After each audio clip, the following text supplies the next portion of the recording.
Oi gente, tudo bem? Bom, hoje a nossa aula é a finalização da agricultura. Imagino eu que vai ser também a finalização do nosso ano letivo. Eu não sei dizer com certeza se a gente volta em janeiro, mas eu espero que sim. Que daí a gente tem mais alguns temas para tratar e a revisão, tá? Então hoje a gente fala sobre agricultura de subdesenvolvidos, tá? Então, os países subdesenvolvidos, eles já foram bem caracterizados como esses exportadores de produtos agrícolas. A gente sempre utiliza essa classificação de falando que a base da economia deles é os produtos agrícolas, porém quando a gente analisa atualmente o mercado mundial, a gente percebe que quem domina a grande parte de produção mesmo são os países desenvolvidos, porque eles empregam aquela agricultura intensiva, tá? Muito maquinário, muitos insumos, muita biotecnologia. Então isso faz com que eles produzam pra caramba, tá? E aí a gente entra em como funciona então essa agricultura nos países africanos, latino-americanos e também nos asiáticos, tá? Já vou dando um resumão de tudo.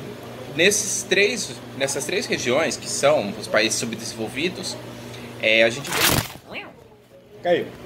A gente vem de um passado de colonização, e então a gente já surgiu essas nações dentro de um sistema de plantation, de sistema de agricultura escravocrata e nunca voltado para o abastecimento interno.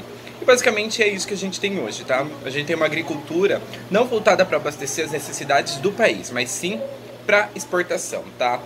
E aí a gente tem sempre aqueles problemas de que, por exemplo, a alta do arroz, do feijão e tudo mais vem acoplado a isso. Quando a gente tem uma demanda maior para exportação, o mercado interno acaba sofrendo e os produtores vão sempre para o que vai dar mais dinheiro. A gente não tem ainda políticas, aliás, a grande maioria não tem políticas que vai controlar ou vai prezar pelo abastecimento interno. Então, avançando um pouquinho, a gente já vai falar da África. A África a gente sempre acaba dividindo entre algumas regiões, e uma delas é a África subsaariana, que é essa África que está abaixo do deserto do Saara. E o que a gente tem de característica dessa região?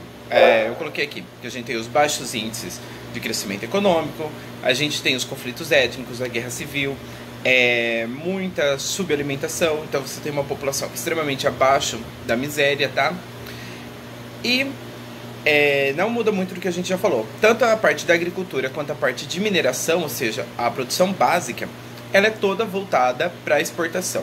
Porque quando foi o colonialismo, quando teve o neocolonialismo na África, isso foi o que moldou essa produção e é carregada até hoje, tá? Como essa produção não é voltada para o mercado interno, nem nada disso, a fome ali vai persistir mesmo, tá? Ela vem como herança também dessa colonização. E a agricultura de subsistência, que existia ali antes desse período de neocolonialismo, ele acabou sendo completamente substituído por essa monocultura de exportação, tá? O que eu posso pontuar também dessa monocultura ou até a questão da agricultura de subsistência?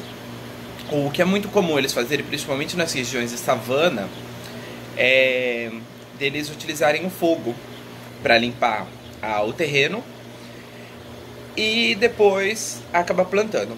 Qual que é a ideia disso? O fogo, além dele queimar toda a vegetação de cima, essas cinzas ela acaba servindo como um fertilizante, então ela limpa o terreno e acaba dando uma adubada. Porém, a questão de você utilizar fogo para limpar o terreno, ela também é extremamente nociva para o meio ambiente. Não só por conta da emissão de gás carbonos, mas o incêndio ali provocado, ele vai matar todos os micro-organismos e macro-organismos que estão presentes ali na terra. Então, a longo prazo, essa terra vai se tornar improdutiva e aí você agrava mais ainda a produtividade. Então, o que é muito comum nesse tipo de agricultura de subsistência, que utiliza fogo como maneira para limpar terreno? Eles têm essa propriedade, eles vão usando dela, limpando, usando. Chega uma hora que ela para de produzir. E aí eles vão e pegam outra propriedade, tá? Porém, aí, isso a longo prazo vai empobrecendo o solo drasticamente. E aí a gente pode acabar evoluindo para um caso de desertificação, tá? Agora, passando ali para o norte da África, a gente tem essa região do Maghreb, que é a região do sul do Mar Mediterrâneo. Além dessa região, a gente também tem na África do Sul, lá no extremo sul do continente africano. E nessas regiões, o cultivo deles vai prevalecer em cultivo de cereais, que é entre o centeio, o trigo e a cevada, oliveiras e videiras também, assim como a região mediterrânea da Europa, tá? E isso tudo é por conta de que ali é o mesmo clima. E também nessas áreas, que são regiões montanhosas, onde vai ficar a cadeia de montanha do Atlas, a gente tem uma pecuária, só que uma pecuária nômade. E vai predominar as ovelhas, as cabras e também a criação de camelos, tá? O Atlas, a gente tem aqui nesse mapinha essa cadeia de montanhas formada, ela fica na porção norte da África.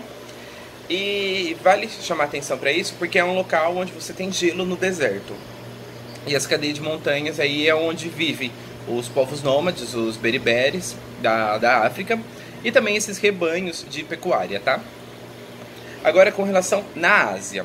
A Ásia vai prevalecer uma agricultura de jardinagem. Essa agricultura ela vai receber esse nome porque ela precisa de um cuidado intensivo, por isso parecido com jardim, por isso que leva esse nome, tá?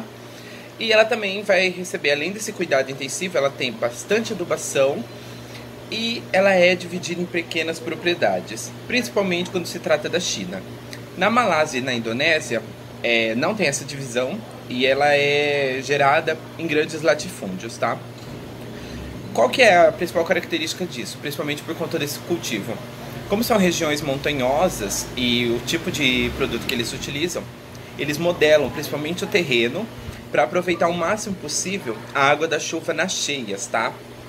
E aí, aliás, a água da chuva na época de chuva, não na época de cheia. E aí eles utilizam esses terrenos para acumular, reter essa água e permitir uma maior produtividade, tá? E com isso eles conseguem ter de 2 a 3 produções por ano, dependendo da região. Com relação à China, ela é hoje a maior importadora e maior exportadora de produtos agrícolas do mundo, tá? Principalmente porque a produção dela é pautada em biotecnologia. E aí, dentro dessa biotecnologia chinesa, a gente pode pontuar já 4 alterações que eles têm.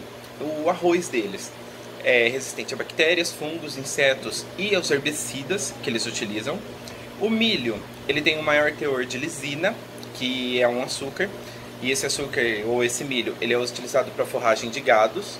O algodão, ele é mais resistente a pragas, parecido um pouco da cana que eu dei o exemplo na aula anterior. E o tomate, ele também é mais durável, então ele apodrece, ele amadurece menos rápido, então ele acaba sendo mais resistente. A China, como que ela acabou organizando sua agricultura? Eles fizeram uma reforma agrária e dentro dessa reforma agrária, a família que recebe a terra, ela recebe total liberdade para ela gerenciar essa terra, ela não recebe a posse. Como a gente já falou, a China ela é um governo socialista, então tudo é do Estado. E aí, mas a família que recebe, ela tem total liberdade para produzir tudo o que ela quiser, desde que ela consiga bater uma cota mínima de venda para o Estado. Então, você vai receber, essa família recebe a terra do Estado, vai produzir, porém, mediante o que eles produzem, eles têm que bater um mínimo para vender para o Estado. Passou esse mínimo, o excedente, essa família é livre para vender para quem eles quiserem, tá?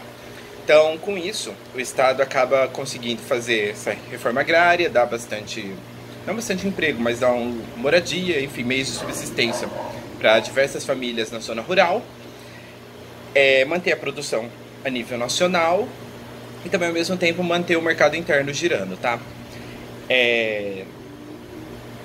Mesmo com tudo isso, os maiores índices de pobreza chinesa, elas estão presentes dentro das localidades rurais. Aqui no Brasil a gente tem também uma situação um pouco parecida, porém o nosso índice de pobreza urbano sobressai a zona rural por conta da quantidade de pessoas. Aí aqui nesse mapinha dá pra gente identificar onde predomina o tipo de produção. Então nessa parte mais vermelha a gente tem duas colheitas anuais de arroz, que é do inverno e verão. A laranja, a gente vai ter arroz no verão, trigo e cevada no inverno. E a mais mostarda, a gente tem milho e soja no verão e trigo no inverno. Então você percebe que tem uma certa alteração de produção. E as demais ali seria uma colheita só, onde esses diversos tons de amarelinho de soja, milho, trigo ou arroz.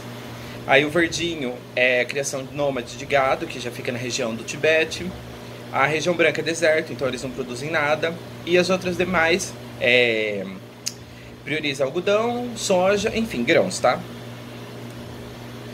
E a respeito da agropecuária, os dados chineses é que a cana-de-açúcar, eles são o terceiro maior produtor do mundo, o trigo são o primeiro, o arroz também é o primeiro, produtores de chá são o segundo, o algodão também segundo, milho também o segundo, e depois essas outras regiões são as regiões que predomina como eu posso colocar?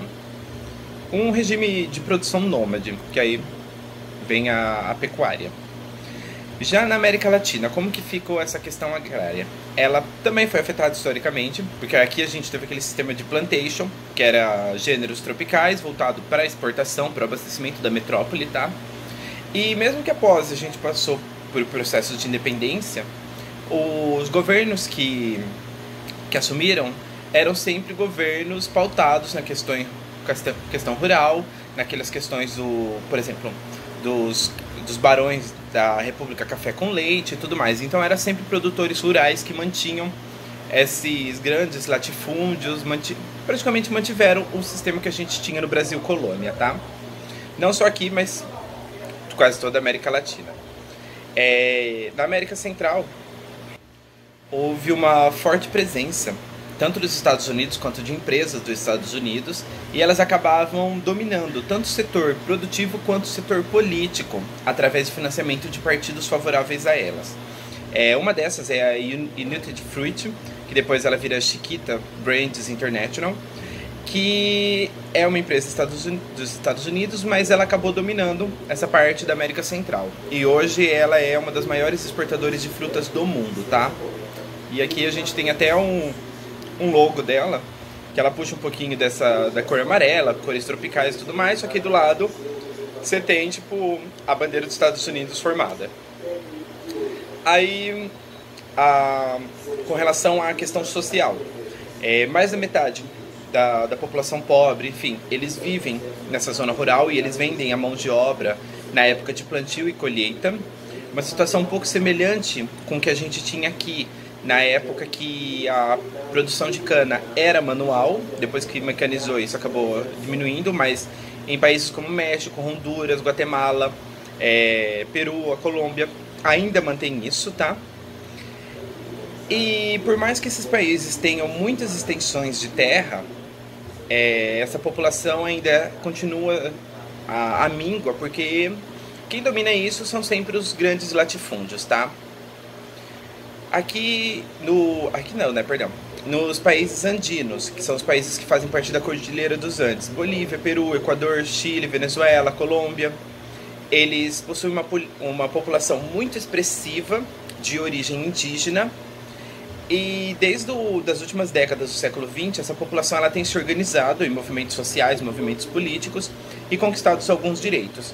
Dentro deles, eles têm pleitado muito a reforma agrária. Em alguns países eles têm conseguido uns avanços bem expressivos nesse sentido, tá? Focando agora um pouquinho no Brasil. A nossa agropecuária ou a questão agrária brasileira. A gente vai ter basicamente duas faces.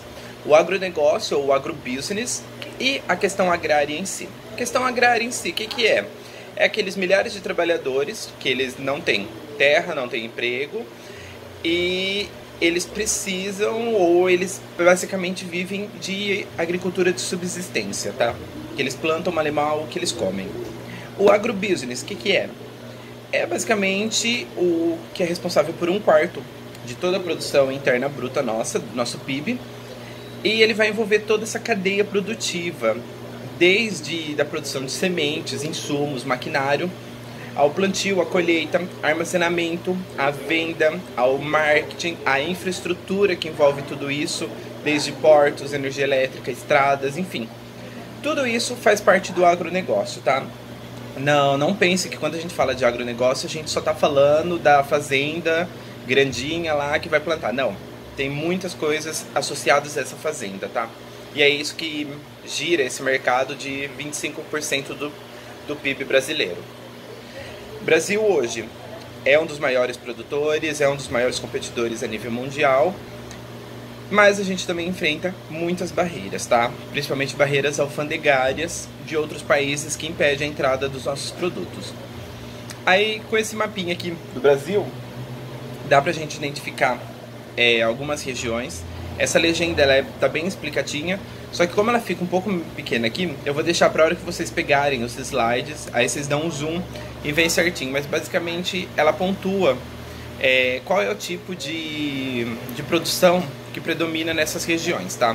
E aí, obviamente, vocês vão perceber que tem regiões que você tem 3, 4 tipos sobrepostos. Então significa que ali está sendo desenvolvido vários tipos de atividade. A respeito da pecuária, o nosso destaque a nível Brasil é de aves e bovinos, tá? A gente tem um rebanho mais numeroso do mundo e também tem um rápido ciclo de reposição, e isso é bem mais predominante na região sul e sudeste. Porém, a gente tem uma certa, não exportação, mas uma certa imigração dessa pecuária para a região norte, e isso vem com aquele monte de problemas ambientais, de desmatamento da Amazônia, tá?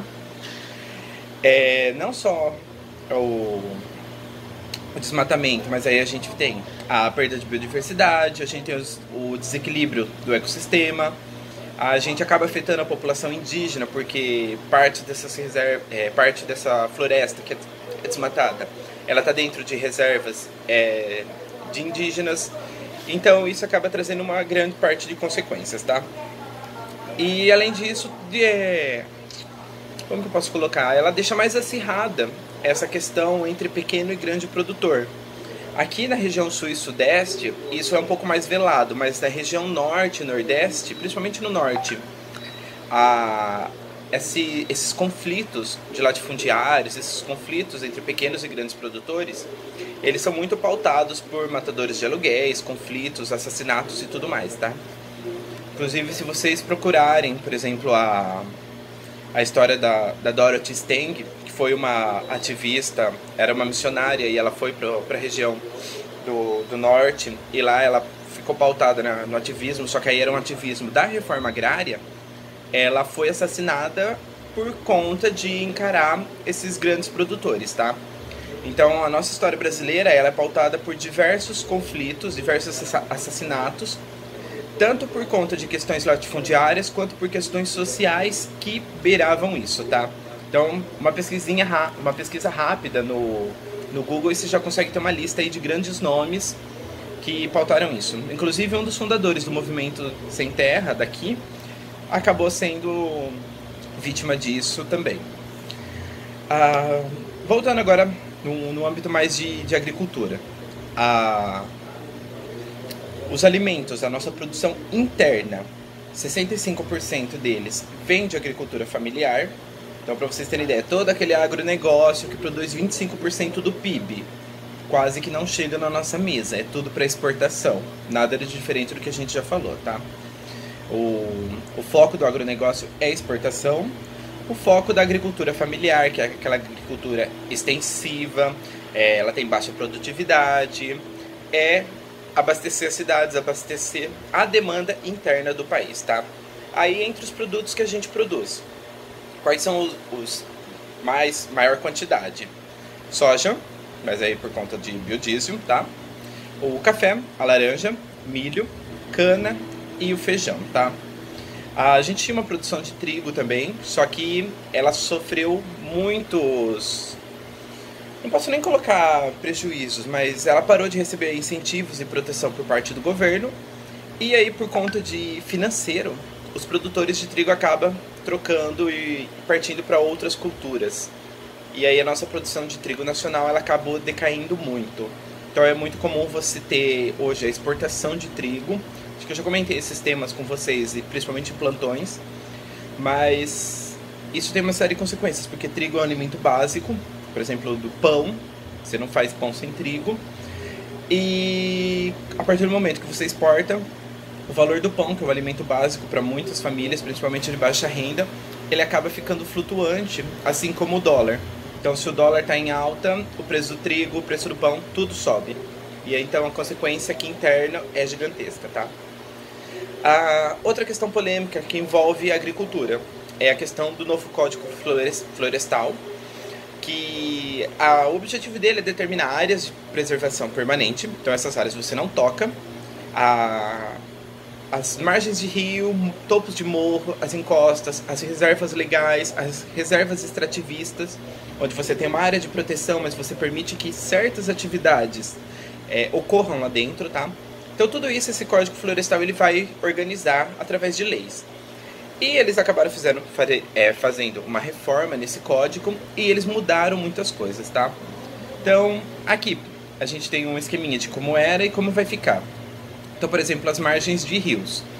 Antes era proibida a extração de vegetação, seja ela nativa ou não, ao redor de qualquer curso de água, e que isso basicamente é para proteger a mata ciliar. E a proteção era de 30 metros nos rios com mais de 600 metros. Era com menos de 10 metros, a área de proteção era de 30. E em rios com mais de 600 metros de largura, essa área de preservação era de 500 metros. E na questão de encostas, as áreas de proteção dos topos, morros e serras com uma altitude superior a 1.800 metros era protegida, era proibido você desenvolver qualquer atividade ali, tá? E também era proibido você derrubar qualquer floresta de uma área com uma inclinação entre 25 e 45 graus. Por que isso? Para evitar aquele deslizamento de massas, aquele deslizamento de terra que a gente já viu, que é um problema muito comum em épocas de chuva, tá? E aí, como ficou? As margens de rio, depois desse novo Código Florestal, ela foi preservada, de certo modo, essas medidas, mas ela reduziu de 30 metros para 15 a área de proteção ao redor do rio com menos de 10 metros. E a permissão do plantio, que antes era proibida, agora, se você tiver um decreto do presidente, você pode plantar. Então, tipo assim, basicamente eles jogaram a mata ciliar no lixo. As encostas, dependendo do tipo de cultura e pastoreiro, você pode desenvolver no topo de morros, tá? Com mais de 1.800 metros. E depois aqui, a gente tem também a diferença das reservas legais. Ela manteve a porcentagem. Então, por exemplo, se você tem como que eu posso colocar? Uma propriedade rural ali, e essa propriedade é dentro do cerrado, você tem que manter 35% dessa vegetação original. E aí, o que vai mudar? Com esse novo código, você manteve as mesmas proporções. Então, se é na Amazônia, é 80%, se é outro tipo de bioma, é 20%, e se é cerrado, é 35%. Porém, o que mudou é que antes, essas reservas, essa porcentagem, era só para reserva. Então, se você tinha alguma área de preservação permanente, isso era excluído. Então, se você tinha um rio, essa área de mata ciliar, ela era somada à reserva legal. Então, você ia ter 35% da área do cerrado, mais a mata ciliar desse rio que passa na sua propriedade. Com esse novo Código Florestal, você consegue jogar as duas coisas no mesmo. Então, você tem uma propriedade, você vai ter que proteger 35% dessa área de cerrado. Se você tem um rio passando, toda essa parte de mata ciliar, ela já entra dentro desses 35%. Então, em suma, esse novo Código Florestal, ele permitiu você desmatar mais partes ainda. E aí, por último, um tema de questão social nosso, mas tem tudo a ver com isso, que é a reforma agrária. Essa reforma agrária, ela basicamente é quando você redistribui essas propriedades rurais para as pessoas. E geralmente quem recebe são pessoas que não possuem propriedades, não possuem terra, e elas têm que garantir que ocorra a função social dessa terra. O que é essa função social de terra? Quando você tem uma terra que ela é produtiva, ela está seguindo a sua função social. Quando essa terra está abandonada, ela não está seguindo a sua função social, aí ela está plausível de passar por uma reforma agrária, tá? E quem realiza isso é o Estado, seja através da compra e distribuição, ou seja, pela desapropriação dessas terras, principalmente de grandes propriedades, grandes latifundiários, e faz essa distribuição. Aqui eu separei algumas cláusulas do Estatuto da Terra, tá? Esse estatuto, eu acho que ele surgiu em 64, eu não vou lembrar agora, mas foi na época da ditadura, principalmente porque desde a década de 50 existiam muitos movimentos sociais, principalmente com o apoio da Igreja Católica, que pediam essa reforma agrária. E aí, por conta disso, eles acabaram sendo meio que obrigados a fazer esse Estatuto da Terra. Isso significa que houve reforma agrária no país? Não. Tá? Aliás, houve em pequenas partes, tá? A gente já vai ver daqui a pouco uns dados. Eu não vou passar a fundo das cláusulas, mas se vocês lerem depois nos slides, vocês vão perceber que ela explica certinho o que é a função social, o que pode ser desapropriado, como desapropria, tá? E aí aqui a gente chega em quantas reformas agrárias ou quantas propriedades foram realizadas por cada prefeito, presidente. Então aqui a gente tem desde 1979 até mais ou menos Itamar Franco, que dá 95, você percebe que tem um número que não passava de 20 mil reformas realizadas. Aí com Fernando Henrique Cardoso, a gente pulou para 74, depois com o Lula chega em 76, e com o governo Dilma ele deu uma diminuída referente à quantidade realizada pelo Lula, tá? E aí alguns dados referentes à reforma agrária. Infelizmente, 49% dessas famílias, elas não conseguem sobreviver dessa agricultura de subsistência, tá? 37%, ou seja, um terço delas, não conseguem tirar mais do que um salário mínimo desse tipo de propriedade. E 46%, quase metade, dos assentados, eles pegaram a terra de segundos. Então, tipo assim, você teve a reforma agrária, o governo passou para uma família e essa família vendeu essa terra para outros, tá? Então você percebe aí um certo comércio que utiliza a reforma agrária também como pano de fundo. Que tipo de terra que é distribuída? Pode ser as terras públicas, as fazendas particulares, assim que é comprovado que elas são improdutivas, elas não estão fazendo essa função social da terra, e lotes de terra que eram públicos e foram ocupados ilegalmente, tanto por fazendeiros ou tudo mais, que é o que a gente chama de terras griladas, tá? Por que esse termo de grilagem? Porque é muito comum essa prática, principalmente na região norte e nordeste, de fazendeiros que acabam ocupando essa terra e falsificam a documentação, e para provar que é uma documentação muito antiga, passada de gerações a gerações, eles colocam esses documentos dentro de gaveta com grilos, e a urina desse grilo vai envelhecer o papel. Então ele fica com aquele aspecto esfarelado e amarelado. Então fica mais, pelo menos visualmente, fica mais plausível de ser um documento muito antigo, do seu tataravô e por aí vai, tá? E aí a gente fica por aqui, a respeito desse tema. Depois eu separo umas questões pra gente conversar. Podemos falar também sobre um pouquinho dessas pessoas que estavam envolvidas na questão agrária e tudo mais, tá?